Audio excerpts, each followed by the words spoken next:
Halina't makinig, tayo'y matututo tungkol sa pagkain na masustansya totoo. Nutrition month na kaya't alamin Paano magiging malusog sa araw-araw natin? kumain ng gulay, kangkong, sitaw at talbos. Prutas na matamis, mangga, saging at pakwan. May bitamina at lakas sa bawat kain. Kalusugan ay asenso kung wasto ang pagkain. Go food ang kanin, tinapay at kamote. Bigay sigla sa katawan, enerhiya'y taas. Grow food naman ang itlog, isda at karne. Pampatangkad, pampalakas, yan ang sikreto. Sige!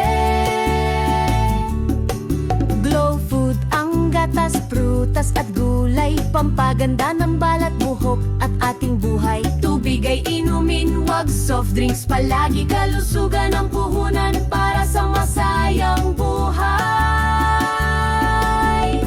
Go, grow, glow, yan ang tatandaan. 3 G sa pinggan